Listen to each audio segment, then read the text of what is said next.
En la historia cinematográfica argentina dedicada a la no ficción, canónicamente llamada documentales, nos encontramos con un tipo de narración que ha atravesado una parte neurálgica de la política argentina, como lo ha sido, entre otras instancias críticas, la época de la represión o el llamado proceso militar de los años 70 y sus trágicas consecuencias humanas, muertes, desapariciones que han marcado en todos los aspectos de la vida y de las artes.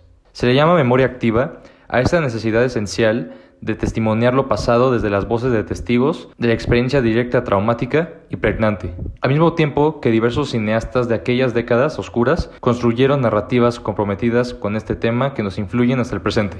Las ficciones y no ficciones nos marcaron un camino de reflexión hacia el pasado para volver al presente y resignificarlo. Y como en este caso, me conmueve hablar específicamente de un film de no ficción. Una joven de tan solo 20 y tantos años tomara su voz, su propia historia, e hiciera de ella una obra posmoderna, singular y explícitamente nos invitara a reflexionar.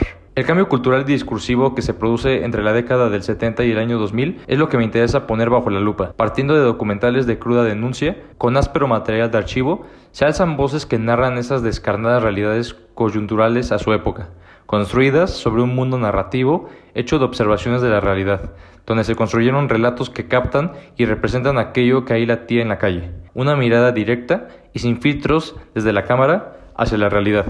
Los Rubios se ubican en otro hábitat narrativo, y de la cámara de denuncia directa pasamos a la intimidad y a la mirada lúdica, pero no menos crítica, del pequeño film de Carrie, que nos trae a la pantalla como otra modalidad de testimonio, otra manera de hacer presente la memoria, de aniquilar el olvido y de poner en primer plano la voz subjetiva de una joven, nada menos que una mujer, que pone en crisis con su relato personal las verdades sobre los represores de aquella época siniestra. Los Rubios es un film en gran medida autorreferencial, ya que parte de un relato autobiográfico, plagado de los recuerdos difusos de una pequeña niña, Albertina, que utiliza como disparador de las evocaciones el secuestro de sus padres, más su posterior desaparición irreversible. Pero no busca responder con datos históricos la verdad acerca de lo sucedido, sino que transita los pasillos ambiguos de la memoria, los caminos vagos, sinuosos e irregulares del recuerdo y todo lo que proyectamos emocional e intelectualmente sobre ellos.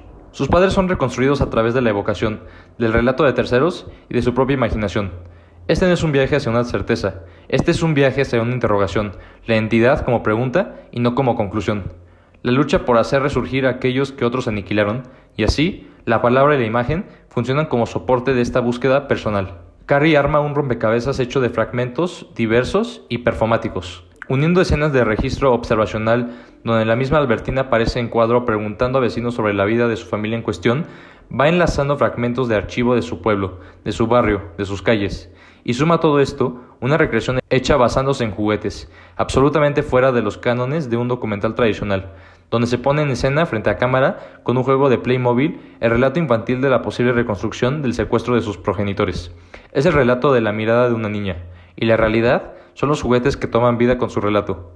Por otro lado, se presenta un recurso reiterado, ya que durante todo el film vemos el detrás de escenas del rodaje, vemos el hacerse de cada escena, como si se desnudaran las costuras de este vestido narrativo. Ese viejo juego del cine dentro del cine, el hacer el film dentro del mismo cuerpo del film. La actriz Analia Couceiro toma el rol de doble, de alter ego, de la misma Carrie, la directora. Así es que pone en una serie de escenas sus pensamientos y sus acciones como quien toma el cuerpo del otro para hacerlo. Al mismo tiempo, el juego es enunciado, pues la actriz nos informa: yo soy Analia Sourello, y en este film interpreto a...